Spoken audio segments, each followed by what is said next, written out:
அன்பிற்குரிய சகோதர சகோதரிகளே, இந்த நிகழ்ச்சியில் வீண் விரயமும் அல்லாஹ்வின் விசாரணையும் என்ற தலைப்பு எனக்கு தரப்பட்டிருக்கின்றது.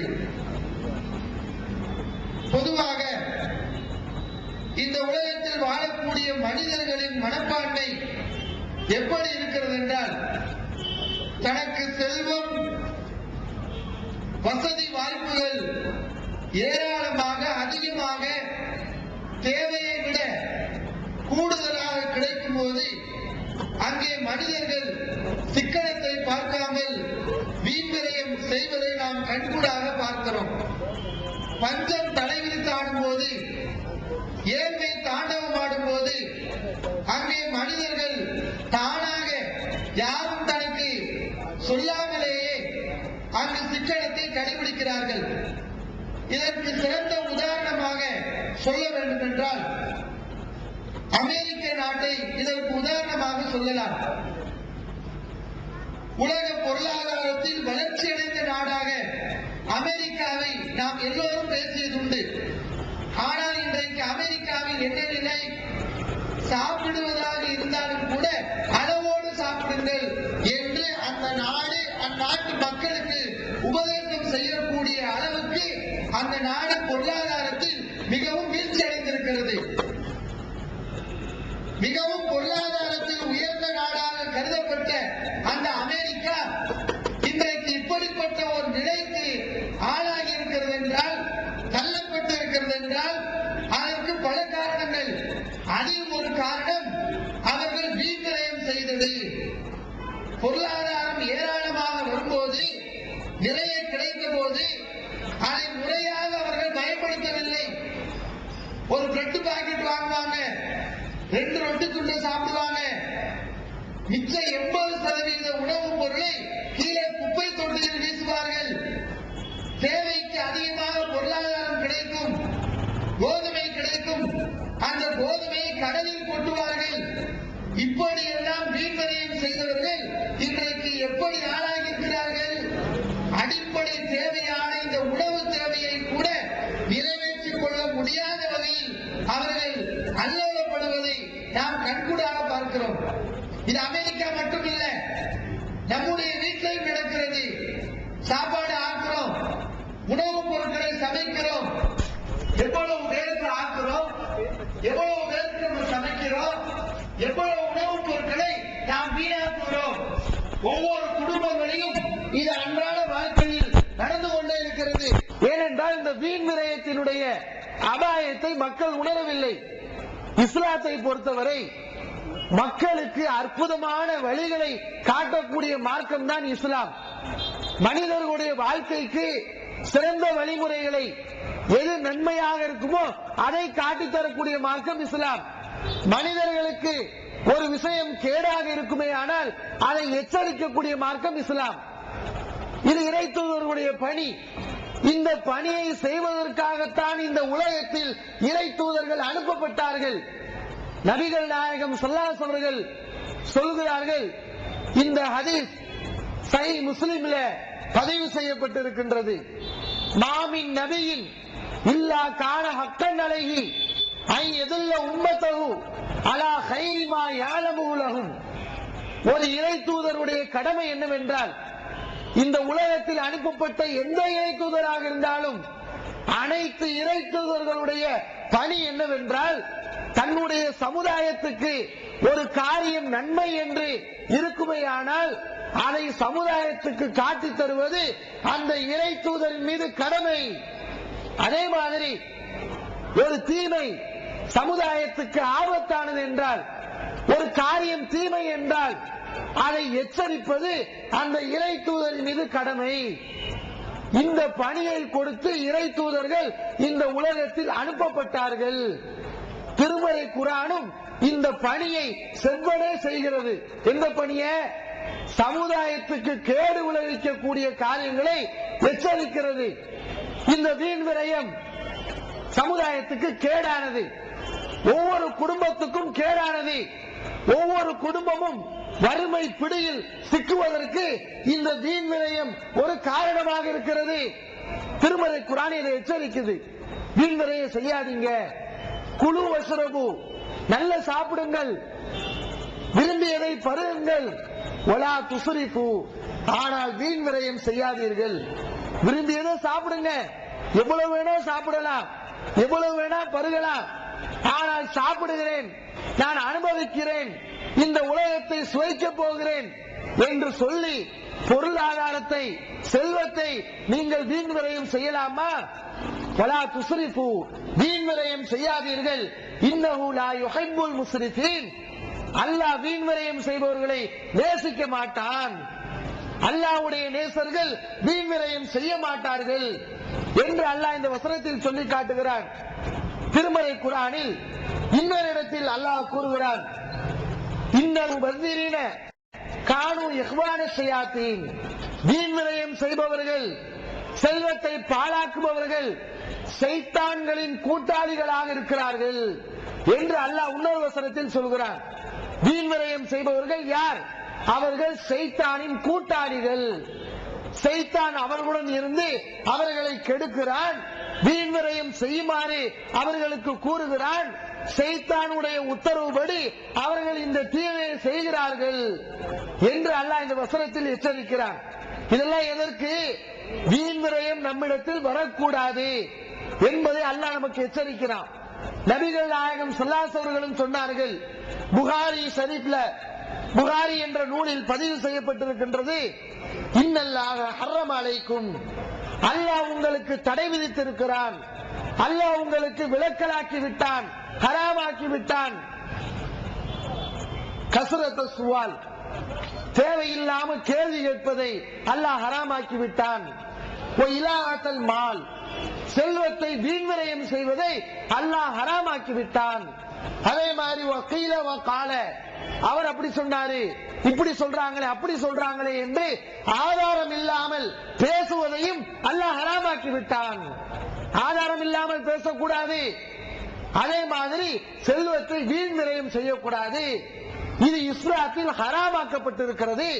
எப்படி பன்றி இறைச்சியை சாப்பிடுவது ஹராமோ, விபச்சாரம் புரிவது ஹராமோ, திருடுவது பாவமோ, அதே மாதிரி இறைவன் நமக்கு தந்த செல்வங்களை, பாக்கியங்களை அதற்கு உரிய முறையில் செலவு செய்யாமல் தவறான அடிப்படையில் செலவு செய்தால், நன்மை இல்லாத வழிகளில் செலவு செய்தால் அதுவும் வீண் விரயம், அதுவும் பாவம், அதுவும் ஹராம் என்று நபிகள் நாயகம் ஸல்லல்லாஹு அலைஹி வஸல்லம் எச்சரிக்கிறார்கள். நம்ம என்ன நினைக்கிறோம்? இந்த உலகத்தில் நாம சம்பாதிக்கக்கூடிய செல்வங்கள் யாவும் நம்முடைய முயற்சியால் வந்தது நினைக்கிறோம். அது கிடையாது. இஸ்லாத்துடைய அடிப்படை என்ன? ரஸாக் அவன்தான், அல்லாஹ் தான் நமக்கு படி அளக்கிறான். நாம சம்பாதிக்கிறோமே, இந்த சம்பாத்தியம் ஏதோ நம்ம முயற்சி பண்றோம், அல்லாஹ்வுடைய நாட்டம் இல்ல நமக்கு இந்த சம்பாத்தியம் கிடைக்காது, இந்த செல்வம் கிடைக்காது. நாம சம்பாதிக்கக்கூடிய இந்த பணம், இந்த செல்வம், இந்த சொத்து பத்துகள், உணவு பண்டாரங்கள் யாராக எதுவாக இருந்தாலும் அது இறைவன் புறத்திலிருந்து உங்களுக்கு வருகிறது, அல்லாஹ்விடமிருந்து நமக்கு வருகிறது, அல்லாஹ் கொடுத்தது. இது அமானிதம். அல்லாஹ் நமக்கு தந்த பாக்கியங்கள், இன்பங்கள், இது ஒரு அமானிதம். இதை பற்றி மறுமையில் விசாரணை உண்டு. இன்னைக்கு சமுதாயத்தில் பார்க்கிறோம், ஏராளமான காரியங்கள் இந்த வீண் விரயத்தின் அடிப்படையில் குற்றமாக ஆகிறது. அதுல ஒண்ணு என்ன? பெரும்பாலும் ஆண்களிடத்தில் இந்த பாவம் இருக்கும். அதாவது சிகரெட் பிடிக்கிறது, புகை பிடிப்பது, இந்த தீமை ஆண்களிடத்தில் குறிப்பா இருக்குது, அதிகமான ஆண்களிடத்தில் இருக்கிறது.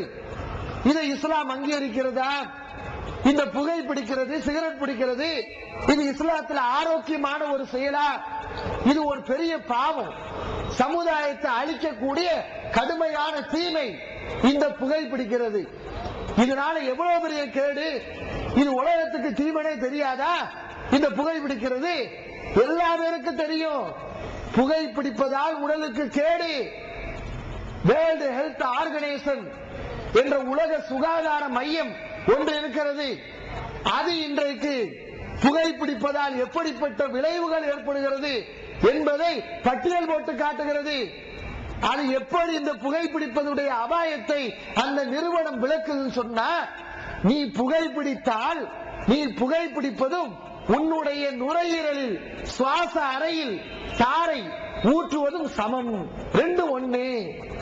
சுவாச அறையில நீ தாரை ஊட்டுவியா? ரோட்டுக்கு போறமே தாரை, இந்த தாரை நம்முடைய நுரையீரல்ல ஊத்துனா அது எவ்வளவு கேடுகளை, பாதிப்புகளை, சிரமங்களை நமக்கு தருமோ அதே மாதிரியான சிரமங்களை நீ காசு கொடுத்து வாங்குறியே இந்த சிகரெட், இந்த பீடி, அது இந்த பாதிப்புகளை ஏற்படுத்தும் என்று அந்த நிறுவனம் சொல்லுது. ஒவ்வொரு நிமிஷத்துக்கும் இந்த புகைப்பிடித்ததால் இந்த உலகத்திலே உயிர்கள் பலியாகி கொண்டிருக்கிறது. சிகரெட்ல என்ன செய்யறான்? எலும்பு கூடு படம் போடுறான். அதை பார்த்து இந்த மக்களுக்கு புத்தி வர மாட்டேங்குது. கரண்ட் பக்கத்துல போனா எலும்பு கூடு படம் போட்டிருக்கான். எதுக்கு? எச்சரிக்கிறதுக்கு. பக்கத்துல வந்தீங்கன்னா இதை தொட்டீங்கன்னா நீ ஆளு காலி ஆயிருவ, நீ இறந்து போயிருவ, உன் உடல்ல கரண்ட் பாஸ் ஆயிரும், எச்சரிக்கப்படுகிறது. அதே மாதிரிதான சிகரெட்ல எலும்பு கூடு படம் போடுறா. அது எதுக்கு? அது உடலுக்கு கேடு. இதை நீ தொட்டீங்கன்னா நீ ஆள் காலி, இறந்துருவ, எச்சரிக்கிறான். அதெல்லாம் தெரிகிறது, கேடுன்னு தெரியுது. எந்த டாக்டராவது எடுத்துக்கொள்ளுங்க, சில விஷயங்கள் இருக்குது. மருத்துவர்கள் மத்தியில கருத்து வேறுபாடு இருக்கும். அது நண்பன் சொல்லுவான், சில பேர் கேடுன்னு சொல்லுவான். ஆனா இந்த புகைப்பிடித்தல், இந்த சிகரெட்டை எடுத்துக்கொண்டீங்கன்னா எந்த மருத்துவராவது இதனால நன்மை இருக்குன்னு சொல்றானா?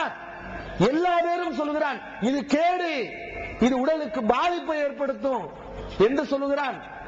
எல்லா செடிக்கும் வேலி போடுவாங்க, ஆனா இந்த புகையிலைக்கு மட்டும் வேலி போட மாட்டாங்க. எல்லா செடிக்கும் வேலி உண்டு. வேலி எதுக்கு போடுறாங்க? ஆடு மாடு எதுவும் மேஞ்சிடக்கூடாது பயிர, அதுக்கு தானே வேலி போடுறது. ஆனா புகையிலை தாவரத்துக்கு வேலி போட மாட்டாங்க. ஏன்னா ஆடு மாடு கூட அது மோந்து பார்க்காது, பக்கத்துல வராது. தமிழ்நாடு தௌஹீத் ஜமாஅத்தின் அரும் பணிகள். இஸ்லாம் கூறும் அனைத்து பணிகளையும் குர்ஆன் மற்றும் நபி வழியின் அடிப்படையில் செயல்படுத்தும் முதன்மையான அமைப்பு தமிழ்நாடு தௌஹீத் ஜமாஅத். பிற மத மக்களுக்கு இஸ்லாத்தை எடுத்துரைக்க அழைப்பு பணி. இஸ்லாத்தை ஏற்றுக்கொண்டவர்களுக்காக அனைத்து உதவிகளுடன் முற்றிலும் இலவசமாக ஆண்களுக்கும் பெண்களுக்கும் என தனித்தனி பயிற்சி மையங்கள். முஸ்லிம் சமுதாயத்தில் காணப்படும் பலவித தீமைகள் மற்றும் மூட நம்பிக்கைகளை களைவதற்கு பொதுக்கூட்டங்கள், மாநாடுகள் போன்ற பல்வேறு நிகழ்ச்சிகள், வரதட்சணை ஒழிப்பு பற்றிய விழிப்புணர்வு கூட்டங்கள் மற்றும் வாங்கிய வரதட்சணையை திருப்பிக் கொடுக்கும் நிகழ்ச்சிகள், உயிர்காக்கும் இரத்த தானங்கள், இலவச மருத்துவ முகாம்கள் மற்றும் ஆம்புலன்ஸ் சேவைகள், ஏழை எளிய மாணவ மாணவிகளுக்கு இலவச நோட்டு புத்தகங்கள், இலவச சீருடைகள், நோன்பு பெருநாளை மகிழ்ச்சியுடன் கொண்டாட ஃபித்ரா விநியோகம் மற்றும் ஹஜ் பெருநாளின் போது கூட்டு குர்பானி திட்டம், சுனாமி, தீ விபத்து, சாலை விபத்து, வெள்ளம் போன்ற திடீர் விபத்துகளில் பாதிக்கப்படும் மக்களுக்கு ஓடோடி சென்று உதவுதல், தனியார் தொலைக்காட்சி மூலம் தினந்தோறும் பல்வேறு நிகழ்ச்சிகள், இணையதளம் மூலம் இஸ்லாத்தை அறிந்து கொள்ள www.onlinepj.com, www.tntj.net போன்ற இரு இணையதளங்கள், ஏகத்துவம், தீன்குல பெண்மணி ஆகிய மார்க்க மாத இதழ்கள், முஸ்லிம் சமுதாயத்தை தட்டி எழுப்பும் உணர்வு வார இதழ், தொலைபேசி மற்றும் கடிதங்கள் மூலம் விளக்கம் பெற தனி ஏற்பாடு, குடும்ப பிரச்சினைகளுக்கு தீர்வு காண ஷரியத் தீர்ப்பாயங்கள், இலவச திருமண தகவல் திட்டம், முதியோர் ஆதரவு இல்லம், சிறார்களுக்கான அனாதை இல்லம், சத்தியத்தை நிலைநாட்டிட பல்வேறு விவாதங்கள், அடக்குமுறைக்கு எதிரான போராட்டங்கள், முஸ்லிம் சமுதாயத்திற்கு இடஒதுக்கீட்டை பெற்றுத்தந்த உரிமை போராட்டங்கள், வறுமை மற்றும் கடன்களில் சிக்கி தவிக்கும் மக்களை மீட்டெடுக்க ஜகாத் நிதியை திரட்டி உரியவர்களுக்கு உதவுதல், வட்டி இல்லா கடனுதவி திட்டங்கள், இது போன்ற இன்னும் ஏராளமான பணிகளை செய்து வரும் தமிழ்நாடு தௌஹீத் ஜமாஅத் எந்த வெளிநாட்டு அரசிடமிருந்தோ அல்லது எந்த வெளிநாட்டு நிறுவனங்களிடமிருந்தோ உதவிகளை பெறுவதில்லை என்பதை கொள்கையாக கொண்டுள்ளது. எனவே மறுமையில் மகத்தான கூலியை பெற்றுத்தரும் இந்த அரிய பணிக்கு உங்களது ஜகாத் மற்றும் நன்கொடைகளை வாரி வழங்குவீர். உங்களது நன்கொடைகளை டிடியாகவோ, செக்காகவோ, மணி ஆர்டராகவோ அனுப்பலாம். டிடி அனுப்புபவர்கள் தமிழ்நாடு தௌஹீத் ஜமாத் வங்கி கணக்கு எண் 7882748227 இந்தியன் வங்கி மண்ணடி கிளை என்ற பெயரில் எடுத்து அனுப்ப வேண்டிய முகவரி தமிழ்நாடு தௌஹீத் ஜமாத் மாநில தலைமையகம் 30 அரண்மனைக்காரன் தெரு மண்ணடி சென்னை 1 போன் 04425215226. ஆடுக்கு தெரியுது, மாட்டுக்கு தெரியுது, இதை திண்டா நம்ம செத்து போயிருவோம், இது கேடு, இதை தொடக்கூடாதுன்னு தெரியுது. தனக்கு கேடு என்று தெரிந்து உண்ணக்கூடிய உயிரினம் இந்த உலகத்தில் இருக்குன்னா அது மனுஷன் மட்டும்தான். மத்த உயிரினங்கள்லாம் தெரியாம எதையாவது சாப்பிட்டு செத்து போகும், அது உடம்புக்கு முடியாம போயிடும். ஆனா இது கேடு, இது சாப்பிடக்கூடாது தெரிஞ்சு அதை சாப்பிடுறான்னா அது மனுஷன் மட்டும்தான். பாக்குறமா இல்லையா? சாராய கடையில நல்ல தெரியும் சாராயம் உலகத்துக்கு கேடு, அழகா வசனம் எழுதி போட்டிருப்பான். குடியை கெடுக்கும், குடி நாட்டுக்கு கேடு, உலகத்தை கெடுத்துரும், குடும்பத்தை கெடுத்து நாசமாக்கிறோம் எல்லாம் போட்டிருப்பான். அந்த பேனருக்கு பின்னாடி நின்று சாராயத்தை வித்துக்கிட்டு இருக்கான். அதை படிச்சுட்டு போய் சாராயத்தை வாங்கி குடிக்கிறான். அப்ப இவன் யாரு? ஆடு மாடை விட மோசமானவன், கேவலமானவன். ஒரு ஆட்டுக்கு தெரியுது, மாட்டுக்கு தெரியுது இது கேடுனா சாப்பிடக்கூடாது தெரியுது.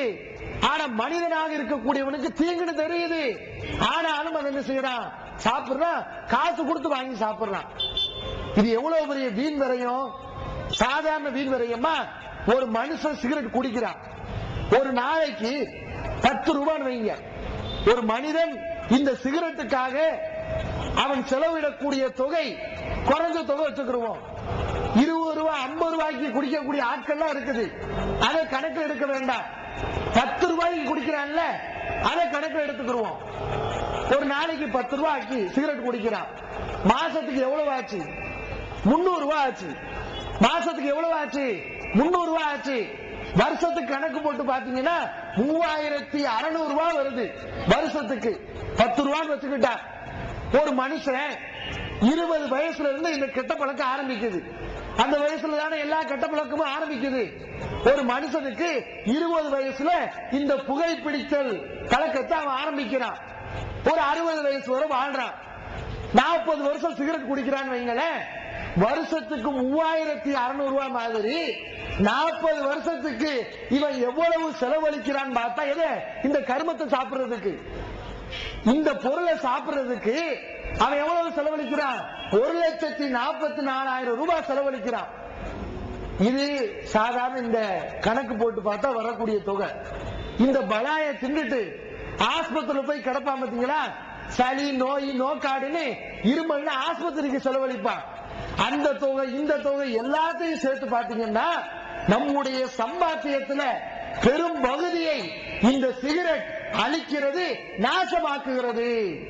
இது பயங்கரமான ஒரு வீண் விரயம், நச்சுத்தன்மை கொண்டது. இதனால பாதிப்புகள் 1-2 பாதிப்பு இல்ல, ஏராளமான பாதிப்புகள். இந்த புகைப்பிடிப்பவருடைய வாயை பாருங்க, பற்களை பாருங்க, அழகான இந்த இறைவன் கொடுத்த இந்த முத்து முத்தான இந்த பற்கள் கரை படிந்து கக்கூஸ் கோப்ப மாதிரி அசிங்கமா இருக்கும். இப்படிப்பட்ட ஒரு நிலைக்கு இதை மாற்றுகிறது. எது மாற்றுகிறது? இந்த சிகரெட் மாற்றுகிறது, இந்த புகைப்பிடித்தல் மாற்றுகிறது. இவ்வளவும் தேவையா? மனைவிடத்துல பக்கத்துல போக முடியுமா? எவ்வளவு இஸ்லாமிய சட்ட திட்டங்களுக்கு மீற வேண்டிய சூழ்நிலை இருக்குது. சின்ன பிள்ளைகளை எடுத்து கொல்ல முடியுமா? வாசிரூஹுன்ன பில் மஅரூஃப், மனைவிமார்களிடத்துல நல்ல விதமாக குடும்பம் நடத்துங்கள் என்று இஸ்லாம் சொல்லுது. இந்த கெட்ட வாடையோட நம்ம மனைவிடத்துல நெருங்க முடியுமா? பள்ளி வாசலுக்கு வர முடியுமா? தொழுக முடியுமா? தொழுகிற ஒரு முஸ்லிமுடைய கடமை. சிகரெட் பிடிப்பவர், புகை பிடிப்பவர், அவர் தொழுகையை நிறைவேற்ற முடியுமா? பூண்டு சாப்பிட்டு பள்ளிவாசலுக்கு வரக்கூடாது, சட்டம் இஸ்லாம் சொல்லுது. பூண்டு சாப்பிட்டா பள்ளிவாசலுக்கு வராது, வீட்டுல உட்கார்ந்துக்கோ நபி ஸல்லல்லாஹு அலைஹி வஸல்லம் சொன்னாங்க. பூண்டுங்கிறது என்ன? அது உடம்புக்கு தீங்கான பொருளா? உடலுக்கு தேவையான பொருள், மருத்துவம். அதையே இஸ்லாம் சாப்பிட்டு பள்ளிக்கு வராதுன்னு சொல்லுது. அதை நீ வெறுமனே சாப்பிட்டு வந்தேன்னா உன்னுடைய வாயில துர்வாடை வரும். துர்வாடை என்ற ஒரு காரணத்துக்காக அதை சாப்பிட்டு விட்டு பள்ளிக்கு வரக்கூடாது என்று சொல்லுகிறது. ஆனா இந்த சிகரெட் பிடிக்கிறதுனால என்ன? வாய் துர்நாற்றம் அடிக்கிறது, உடலுக்கு கேடு, செல்வம் வீண் விரயமாகுது. அதே மாதிரி பாத்தீங்கன்னா இந்த தீமையை பாத்தீங்கன்னா பகிரங்கமா வெட்ட வழியில செய்யக்கூடிய தீமையா இருக்குது. பொதுவாக எந்த தீமையும் இஸ்லாம் அனுமதிக்காது, எல்லா தீமையும் கண்டிக்கும். அதுலயும் பகிரங்கமா ஒருத்தர் தீமை செய்யறாங்க, அந்த தீமையை இஸ்லாம் வன்மையாக கண்டிக்கும். ஏன்னா அவன் தீமையை பரப்புறான், அவனுடைய செயல் மூலம் என்ன செய்யறான், தீமையை பரப்புறான். அப்ப இது வன்மையாக கண்டிக்க தகுந்த ஒரு பாவம், வீண் விரயம். இதே மாதிரி இன்றைக்கு நம்மிடத்தில் வந்துவிட்ட ஒரு கலாச்சாரம் தான் செல்போன் கலாச்சாரம். இது இன்றைக்கு அறிவியல் கண்டுபிடிப்புகளால் உருவான ஒரு நல்ல கருவி தான் இந்த செல்போன். இதனால எவ்வளவு தூரத்தில் இருந்தாலும் நம்ம சுலபமாக கருத்துக்களை பரிமாறிக்கொள்ள முடிகிறது. ஆனால் இன்றைக்கு என்ன, இத மக்கள் அளவோட பயன்படுத்துறாங்களா? இன்றைக்கு செல்போனுக்கு மனுஷன் எவ்வளவு செலவழிக்கிறான்னு பார்த்தா அது ஒரு பெரிய தொகையா போய் நிக்குது. எல்லாம் என்னன்னா தேவையில்லாத பேச்சுக்கள். ஒரு நிமிஷத்துக்கு 10 பைசா தான், ஒரு நிமிஷத்துக்கு 4 ரூபா தான், ஒரு நிமிஷத்துக்கு அவ்வளவுதான். அப்படியே நீ 5 நிமிஷம் பேசுறேன்னா ஒரு மாசத்துல மொத்தத்துல கணக்கு போட்டு பார்த்தோம்னா அது ஒரு பெரிய அமௌண்டா போய் நிற்கும். இப்படி தேவையற்ற செலவுகள், வீண் விரயங்கள் நம்முடைய வாழ்க்கையில நிறைய இருக்கிறது. அதெல்லாம் நம்ம உணரணும். எது அடிப்படையான தேவை, எது அடிப்படையான செலவு, நம்ம எங்க நம்ம வீண் விரயம் செய்யறோம், தேவையற்ற செலவு நம்முடைய குடும்பத்தில் என்ன நடக்குது என்பதை ஒவ்வொரு குடும்பத்தில் உள்ள உறுப்பினர்களும் உணர்ந்து அதை நம்ம சரி செய்யணும். அதே மாதிரி சமுதாயத்தில் பாருங்க, நிறைய பேரு ஊருக்காண்டி வாழ்றான், தனக்காண்டி வாழ்றது இல்ல, ஊருக்காண்டி வாழ்றான். அப்படி வாழ்றதுனால நிறைய சுமைகளை தன் மீது சுமத்தி கொள்கிறான். அப்படி மனிதன் தன் மீது சுமத்தி கொண்ட அந்த சுமைகள்ல ஒண்ணுதான் இந்த பெண் வீட்டு விருந்து. மாப்பிள்ள சொல்லுவான், நானும் உங்க மக்களுக்கு சேர்த்து வலிமா விருந்து போடுறேன், எங்க விருந்துல வந்து கலந்துக்கோங்க. மாப்பிள்ள சொல்லுவான், ஆனாலும் உங்களுக்கு தன்மானம் விட்டு கொடுக்க முடியாது. அது எப்படி, எங்க மக்களுக்கு நாங்க தான் விருந்து போடுவோம். மாப்பிள்ள போட தயாரா இருந்தாலும் வேண்டும் என்று பிடிவாதம் பிடிப்பவர்களை பார்க்கிறோம். அதே மாதிரி கல்யாணங்கிற பேர்ல உன்னுடைய சக்திக்கு தகுந்தவாறு வலிமா போடலாம். அதே நேரத்தில் என்ன செய்வாங்க நிறைய பேரு, இந்த கல்யாணத்துல நிறைய வீண் விரயங்கள், பந்தலுக்கு என்று வாழை மரத்துக்கு கடன் வாங்கி அப்படி விருந்து போடணுமா? இஸ்லாம் அப்படி சொல்லுதா? இப்படி கடன் வாங்கி போடுவார்கள், ஊருக்கே போடுவார்கள். எல்லாம் எதுக்கு? நாளைக்கு எவனாவது பேசிடக்கூடாது, இது நம்ம கல்யாணம் நடத்தணும், ஊர் மெச்சரமாய் நம்ம கல்யாணம் நடத்தி இருக்கோம் என்றெல்லாம் புகழணுங்கிறதுக்காக இன்றைக்கு திருமணங்கள் நடத்தப்படுகிறது. இதெல்லாம் என்னது? வீண் விரயம். உன்ற காசு பணம் இருந்தா கூட இஸ்லாம் அனுமதிச்ச மாதிரியா நீ செலவு செய்ய முடியும். ஆனா இன்னைக்கு என்ன செய்யறான், இஸ்லாம் தடுத்த வழிகள்ல கடன் வாங்கி தன் மீது சுமையை சுமத்தி செலவு செய்யறதை நம்ம பார்க்கிறோம். இவங்க எல்லாம் யாரு? இதெல்லாம் சரியான செய்யலாம். நபிகள் நாயகம் ஸல்லல்லாஹு அலைஹி வஸல்லம் சொல்கிறார்கள், சஹீஹ் முஸ்லிம்ல இந்த ஹதீஸை நீங்க பார்க்கலாம். ஸலாஸத்துன், 3 பேர் இருக்கிறார்கள், லா யுகல்லிமுஹுமுல்லாஹ், அவர்களிடத்தில் அல்லாஹ் மறுமையில் பேச மாட்டான். வலா யன்துரு இலைஹிம், அல்லாஹ் அவர்களை பார்க்க மாட்டான். வலா யுஸக்கீஹிம், அல்லாஹ் அவர்களை தூய்மை செய்ய மாட்டான். இது சாதாரண தண்டனை இல்ல, கடுமையான தண்டனை. அல்லாஹ் பார்க்க மாட்டான், பேச மாட்டான், அவர்களை தூய்மை செய்ய மாட்டான், தூய்மைப்படுத்த மாட்டான், வேற எடுத்து பார்க்க மாட்டான். அல்லாஹ்வுடைய கருணை பார்வையே அவர்களுக்கு கிடைக்காது. அவங்கள 3 பேர் நபிகள் நாயகம் ஸல்லல்லாஹு அலைஹி வஸல்லம் சொல்றாங்க. இப்படிப்பட்ட கடுமையான தண்டனைக்குரியவர்கள் 3 பேரு. அந்த 3 பேர்ல யாரு? மலிக்குன் கஸாப், அரசனாக இருந்து கொண்டு பொய் சொல்றவன். அரசனா இருக்கிறவனுக்கு பொய் சொல்லக்கூடிய சூழல் இருக்கா? தேவையில்லை. அவன் அதிகாரத்தில் இருக்கிறான், அவன் நினைச்சா என்னமும் செய்யலாம், அவன் பொய் சொல்ல வேண்டிய அவசியமே இல்லை. அந்த மாதிரி ஒரு இடத்துல இருந்து கொண்டு பொய் சொல்றான்னா அவன் தீமையில் மும்முரமாக செயல்படுகிறான். அவன் அல்லாஹ் பார்க்க மாட்டான், பேச மாட்டான், தூய்மை செய்ய மாட்டான். அதே மாதிரி இரண்டாவது யாரு? ஷேகுன் ஜானி, வயோதிகனாக இருந்து விபச்சாரம் செய்பவன். இப்படி நிறைய பேர் ஊர் உலகத்தில் இருக்கிறான். என்ன, கல்யாணம் ஆனாலும் அவன் ஆசை அடங்காது, அவன் ஒழுக்கமா இருக்க மாட்டான். எவ்வளவுதான் வயசா 40 வயசு இருக்கும், 35 வயசு இருக்கும், வயசு கூடி இருக்கும், அந்த வாலிப பருவம் எல்லாம் கலந்து போய் இருக்கும். ஆனாலும் என்ன செய்வாங்கன்னா இந்த விபச்சாரம், பெண்களை தீண்டி விளையாடுவது, இந்த மாதிரியான கேலி கூத்துகள்ல, ஒழுக்க கெட்ட காரியங்கள்ல ஈடுபட்டு கொண்டிருப்பாங்க. இவனை மார்க்க கண்டிக்குது. எந்த அளவுக்கு நீ கிழவன் ஆயிட்ட, உன்னுடைய வாலிபம் எல்லாம் அழிந்து போயிருச்சு, இந்த நேரத்துல நீ விபச்சாரம் செய்யறேன்னா உனக்கு திமிரு, பாவத்துல நீ மும்முரமா ஈடுபடுற, அதை நீ விரும்பி செய்யற என்ற காரணத்துக்காக இதையும் மார்க்கம் கண்டிக்குது. அடுத்து மூணாவது ஆள் யாரு? ஆயிலுன் முஸ்தக்பிர், ஏழையாக இருந்து கொண்டு பெருமை அடிக்கிறான். ஏழையா இருக்கிறான், பெருமை அடிக்கிறதுக்கு அவன்கிட்ட எந்த சோர்ஸும் இல்ல, எந்த அம்சமும் இல்ல. பொதுவா நம்மகிட்ட காசு பணம் இருந்தாலும் பெருமை அடிக்க கூடாது. காசு பணம் இருந்தாலும் செல்வம் இருந்தாலும் பெருமை அடிப்பதற்குரிய வாய்ப்புகள் இருந்தாலும் பெருமை அடிக்க கூடாது. ஆனா ஒருத்தர் என்ன செய்யறான், அவன் பெருமை அடிக்கிறதுக்கு எந்த முகாந்தரமும் இல்ல, எந்த தூண்டலும் இல்ல, ஏழையா இருக்கிறான். அப்ப அவன் எப்படி பெருமை வரும்?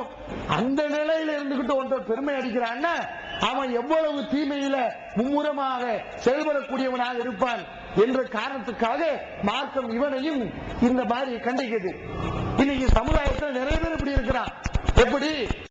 ஏகத்துவம் ஓரிரை கொள்கையை விளக்கும் மூப்பற்ற மாத இதழ் PJ சுலைமான், ஷம்சுல்லுஹா, இன்னும் பல சிறந்த அறிஞர்களின் கருத்து கருவூலங்கள், இன்னும் பல சிறந்த அம்சங்களுடன் வெளிவரும் ஏகத்துவம் இதழை படித்து உங்கள் மார்க்க அறிவை வளர்த்துக் கொள்ளுங்கள். ஆண்டு சந்தா உள்நாடு ரூபாய் 100, வெளிநாடு ரூபாய் 650, தனி இதழ் ரூபாய் 9. உங்கள் டிராப்டுகளை ஏகத்துவம் இலக்கம் 30, அரண்மனைக்காரன் தெரு, மண்ணடி, சென்னை 3 என்ற முகவரிக்கு அனுப்புவீர்கள். மகளிருக்கு வழிகாட்டும் மாத இதழ் தீன்குல பெண்மணி. தமிழ்நாடு தவ்ஹீத் ஜமாத்தின் மேற்பார்வையில் முஸ்லிம் பெண்களுக்கான இல்லற கடமைகள், மருத்துவ பகுதி, சிறுவர் பகுதி, திருமண தகவல் பகுதி, ஹதீஸ் திறனாய்வு போட்டி மற்றும் பல சுவையான அம்சங்களுடன் வெளிவரும் முஸ்லிம் பெண்களுக்கான முழுமையான மாத இதழ் தீன்குல பெண்மணி. ஆண்டு சந்தா உள்நாடு ரூபாய் 100, வெளிநாடு ரூபாய் 650, தனி இதழ் ரூபாய் 9. உங்கள் MODD-களை எடுத்து அனுப்ப வேண்டிய முகவரி தீன்குல பெண்மணி, நம்பர் 30, அரண்மனைக்காரன் தெரு, மண்ணடி, சென்னை 1. ஊர் உலகத்துக்காக, இந்த ஊர் மெச்ச வேண்டும் என்பதற்காக, ஊர் புகழ வேண்டும் என்பதற்காக, ஊருக்கெல்லாம் சாப்பாடாக்கி போடணும் என்பதற்காக கடன் வாங்கி, வட்டிக்கு கடன் வாங்கி இந்த மாதிரியான செலவுகள், வீண்விரயங்கள் செய்யக்கூடியவர்களை பார்க்கிறோம். இதை இஸ்லாம் உண்மையாக கண்டிக்கிறது. இதெல்லாம் சாதாரண ஒண்ணா? அல்லாஹ் நமக்கு தஞ்ச காசு, செல்வம் எவ்வளவு பெருசா இருந்தாலும் சரி, சிறுசா இருந்தாலும் சரி, 5 பைசாவா இருந்தாலும் சரி, எல்லாத்துக்கும் மறுமையில கேள்வி எனக்கு உண்டு. அல்லாஹ்வுடைய விசாரணை உண்டு. விசாரணை இல்லாம யாரும் தப்பிக்க முடியாது. நபிகள் நாயகம் ஸல்லல்லாஹு அலைஹி வஸல்லம் சொல்கிறார்கள், திருமிதியில் இந்த ஹதீஸ் பதிவு செய்யப்பட்டிருக்கிறது, லா தஸூலு கதமா அப்தின், ஒரு அடியானுடைய பாதம் மறுமையில் இருந்த இடத்தை விட்டு நகராது. அல்லாஹ் நகர விட மாட்டான், எங்கேயும் போக முடியாது. அல்லாஹ் கேட்கக்கூடிய கேள்விகளுக்கு, கொஸ்டின்களுக்கு அவன் பதில் சொல்லி ஆகணும். அன் உம்ரிஹி ஃபீமா அஃப்னாஹு, உன்னுடைய வாழ்நாளை நீ எப்படி கழித்தாய்? வாழ்நாளுக்கு, வயதுக்கு, காலத்துக்கு கேள்வி உண்டு. வ அன் இல்மிஹி ஃபீமா ஃபஅல, உனக்கு தரப்பட்ட கல்வியை வைத்து நீ என்ன செய்தாய்? கல்விக்கு கேள்வி உண்டு. வ அன் மாலிஹி, செல்வத்துக்கு கேள்வி உண்டு. அல்லாஹ் நமக்கு தர்றானே செல்வம், இந்த காசு பணம், இந்த இன்பங்கள், பாக்கியங்கள், நியாமத்துகள், இதுக்கும் மறுமையில் கேள்வி எனக்கு உண்டு. இதுக்கு மட்டும் 2 கேள்வி. என்ன 2 கேள்வி? ஃபீமா அன்ஃபகஹு மின் ஐன இக்தஸபஹு, காசு பணத்தை எப்படி சம்பாதிச்ச? வந்த வழி ஹலாலா? ஆகுமான வழியில காசை பெற்றாயா? செல்வத்தை சம்பாதித்தாயா? அப்படி ஒரு கேள்வி. வஃபீமா அன்ஃபகஹு, எந்த வழியில செலவு செஞ்ச? காசு உனக்கு எப்படி வந்துச்சு, எப்படி போச்சு? அல்லாஹ் அந்த 2ஐயும் கேட்பான். காசை நீ எப்படி சம்பாதிச்ச, எப்படி செலவு செய்தாய்? ஆகுமான வழியில செலவு செஞ்சியா? தேவைக்காண்டி செலவு செஞ்சியா? தேவையில்லாம செலவு செஞ்சியா என்ற கேள்வி மறுமையில் இருக்கிறது. இந்த கேள்விக்கு பதில் சொல்லாம மறுமையில யாரும் தப்பிக்க முடியாது.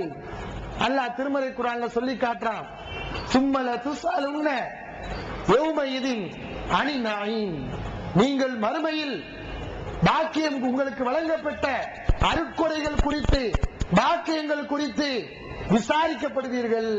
எல்லாமே பாக்கியம். நாம சாப்பிடுற உணவு பாக்கியம், நம்ம குடிக்கிற தண்ணி அதுவும் பாக்கியம். நிறைய மக்கள் தண்ணியை வீண் செய்யறத பாக்குறோம். குழாயை திறந்து விட்டு ரோட்ல விட்டுறது. தண்ணி பஞ்சம் வந்தாதான் அந்த தண்ணியுடைய அருமை தெரியுது. இந்த உடல் பாக்கியம், அல்லாஹ் தந்திருக்கானே இந்த உடல் பாக்கியம். இந்த உடலை நாசப்படுத்துற மாதிரி எந்த காரியத்தையும் செய்யக்கூடாது. நாசப்படுத்த மறுமையில அல்லாஹ்ட்ட பதில் சொல்லணும். மறுமையில் உங்களுக்கு வழங்கப்பட்ட அருட்கொடைகள் குறித்து நீங்கள் விசாரிக்கப்படுவீர்கள், வினவப்படுவீர்கள். அல்லாஹ் திருமறை குர்ஆன்ல சொல்லி காட்டுறான். ஒரு சம்பவம் புகார்ல பதிவு செய்யப்பட்டிருக்கின்றது. நபிகள் நாயகம் ஸல்லல்லாஹு அலைஹி அவர்கள் வீட்டை விட்டு ஒரு நேரத்தில் வெளியே வர்றாங்க. அந்த நேரத்தில் மக்கள் யாரும் வெளிவராத நேரம். ரசூல் ஸல்லல்லாஹு அலைஹி அவர்கள் வெளியே வர்றாங்க. அவங்க மட்டும் வந்திருக்காங்கன்னு பார்த்தா அவங்க மட்டும் இல்ல, அபூபக்கர் ரலியல்லாஹு அன்ஹு அவங்களும் வெளியே நிக்கிறாங்க, உமர் ரலியல்லாஹு அன்ஹு அவங்களும் வெளியே நிக்கிறாங்க. இவர்கள் எல்லாம் யார்? அல்லாஹ்வின் தூதர். அல்லாஹ்வின் தூதருக்கு அடுத்து இந்த உலகத்தில் உருவான மக்களிலேயே சிறந்தவர் என்று சான்று தரப்பட்டவர் அபூபக்கர் ரலியல்லாஹு அன்ஹு. அதற்கடுத்து ஆட்சியாளர் உமர் ரலியல்லாஹு அன்ஹு. 3 பேர் வெளியே வந்து நிக்கிறாங்க. ரசூல் ஸல்லல்லாஹு அலைஹி வஸல்லம் அந்த 2 நபி தோழரை பார்த்து கேட்கிறாங்க, மா அக்ரஜகுமா மின் புயூத்திகுமா ஹாதிஹி ஸா, இந்த நேரத்துல ஏன் வீட்டை விட்டு வெளியே வந்திருக்கீங்க, என்ன காரணம்? நபி ஸல்லல்லாஹு அலைஹி வஸல்லம் கேட்கிறாங்க. அப்போ அந்த 2 நபி தோழர்களும் சொல்றாங்க, அல் ஜூ யா ரசூலல்லாஹ், அல்லாஹ்வின் தூதரே பசி தாங்க முடியவில்லை, பசி தாங்க முடியாம நாங்க வெளியே வந்திருக்கோம். என்ன காரணம் பாத்தீங்களா? யோசிச்சு பார்க்கணும். அல்லாஹ்வின் தூதருடைய நிலை என்ன, அபூபக்கர் ரலியல்லாஹு அன்ஹுடைய நிலை என்ன, உமருடைய நிலை என்ன? சாப்பிடுறதுக்கு உணவு இல்ல, அப்படி கஷ்டப்பட்டாங்க. ஆனா அல்லாஹ்வுக்கு சுப்ஹானஹு வ தஆலா இன்னைக்கு நமக்கு எப்படிப்பட்ட உணவு கொடுத்திருக்கான்? பல மாதங்களுக்கு தேவையான உணவுப் பொருட்களை நம்முடைய வீட்டுகள்ல வாங்கி சேவிக்கக்கூடிய ஒரு பாக்கியத்தை நமக்கு கொடுத்திருக்கான். ஆனா அல்லாஹ்வின் தூதருடைய வீட்டுல சாப்பிடுறதுக்கு ஒரு உணவுப் பொருள் கிடையாது. பசி தாங்க முடியாம வெளியே வர்றாங்க. அப்ப நபி ஸல்லல்லாஹு அலைஹி வஸல்லம் சொல்றாங்க, உங்களை வெளியேற்றிய இந்த பசிதான் என்னையும் வெளியேற்றி இருக்கிறது. நானும் பசி தாங்க முடியாம தான் வெளியே வந்து நிக்கிறேன். நபி ஸல்லல்லாஹு அலைஹி வஸல்லம் சொல்றாங்க, சரி வாங்க. 3 பேர் போறாங்க. ஒரு அன்சாரி தோழர் ஒரு நபி தோழருடைய வீட்டுக்கு போறாங்க விருந்துக்காண்டி. அந்த அன்சாரி தோழர் அவ்வளவு பஞ்சமான அந்த காலத்துல கூட விருந்தாளிகளை பார்த்தா சந்தோஷத்தோட, புன்முறுவலோட, பூரித்த முகத்தோட வரவேற்கிறாரு. இன்றைக்கு என்னை விட சிறந்த மனுஷர் யாரும் இல்ல. அல்லாஹ்வின் தூதர் ஸல்லல்லாஹு அலைஹி அவர்கள் என்னுடைய வீட்டுக்கு விருந்தாளியா வந்திருக்கிறாங்க, சந்தோஷப்படுறாரு. ஆட்டை அறுக்க போறாரு. அங்க கூட நபி ஸல்லல்லாஹு அலைஹி வஸல்லம் சிக்கனத்தை கடைபிடிக்க சொல்றாங்க.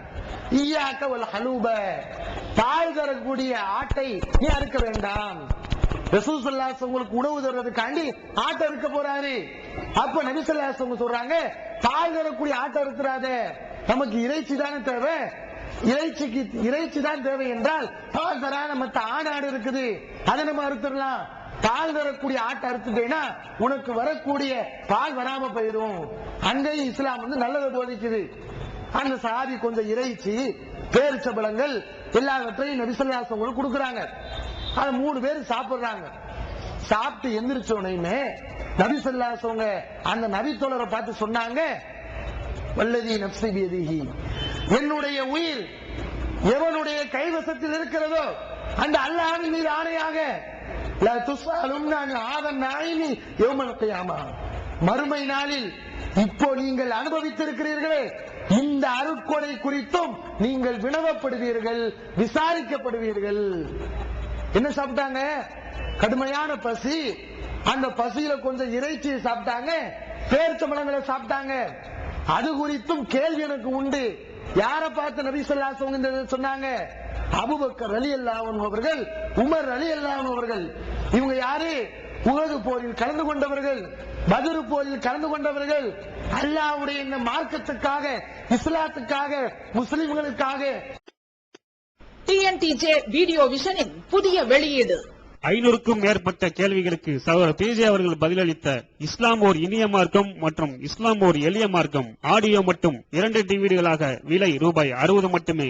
சகோதரர் அல்தாஃபி உரையாற்றிய நாசமாக்கும் நவீன கலாச்சாரம், இஸ்லாம் கூறும் குடும்பவியல், மறுமை சிந்தனை, நன்மையை ஏவி தீமையை தடுப்போம், பேரழிவுகள் தரும் படிப்பினை, சகாபாக்களின் வாழ்வெளியிலே 6-in-1 டிவிடியாக விலை ரூபாய் 30 மட்டுமே. கிடைக்கும் இடம் டிஎன்டிஜே வீடியோ விஷன், எண் 30, அரண்மனைக்காரன் தெரு, மண்ணடி, சென்னை 1. செல் 9500168989. வெளிவந்துவிட்டது இஸ்லாம் கூறும் குடும்பவியல் ரமலான் மாதம் தொடர் சொற்பொழிவு 5 டிவிடிகளாக விலை ரூபாய் 150 மட்டுமே. கூரியர் செலவு தனி. கிடைக்கும் இடம் TNTJ வீடியோ விஷன், நம்பர் 30, அரமனைக்காரன் தெரு, மண்ணடி, சென்னை 1. தன்னுடைய உடலாலும் பொருளாலும் சகல தியாகங்களை சகட்டு வேணிக்கு செய்தவர்கள். இப்படிப்பட்ட இந்த நபித்தோழர்களுக்கு அவர்கள் இந்த உலகத்தில் கொஞ்சம் இறைச்சியை சாப்பிட்டாங்க, பேரிச்சம்பழத்தை சாப்பிட்டாங்கிறதுனால அது குறித்தும் விசாரணை உண்டென்றால் நம்ம இஸ்லாத்துக்காண்டி என்ன செய்கிறோம்? நம்ம செய்ய வேண்டிய கட்டாய கடமைகளை ஒழுங்கா செய்யறோமா? எவ்வளவு குறைபாடுகளை வைக்கிறோம்? அவர்கள் அனுபவித்ததை விட பன்மடங்கு அல்லாஹ்வுடைய பாக்கியங்களை, இன்பங்களை நாம் அனுபவித்துக் கொண்டிருக்கிறோம். அப்ப நமக்கு எப்படிப்பட்ட ஒரு கேள்வி எனக்கு காத்திருக்கிறது? இதை நாம உணர்ந்து நம்ம இனிமே என்ன செய்யணும்? முடிவெடுத்துக்கிறோம். வீண் வரையும் செய்யக்கூடாது, வீண் செலவு வேண்டாம் என்று முடிவெடுத்து நம்முடைய குடும்பத்தை, நம்முடைய சமுதாயத்தை வீண் விரயம் செய்யாத சமுதாயமாக, தான் சம்பாதிக்கக்கூடிய சம்பாத்தியத்தை முறையான அடிப்படையில், உரிய அடிப்படையில் செலவு செய்யக்கூடிய சமுதாயமாக நாம் திகழ வேண்டும். இஸ்லாம் இதை நமக்கு போதிக்கிறது. இஸ்லாம் காட்டக்கூடிய இந்த அற்புதமான இந்த நெறியின் அடிப்படையில் வாழக்கூடிய மக்களாக அல்லாஹ் நம் அனைவரையும் ஆக்கிடுவானாக. வாஹிர் தாவானா அனில் அல்ஹம்துலில்லாஹி ரப்பில் ஆலமீன். Allah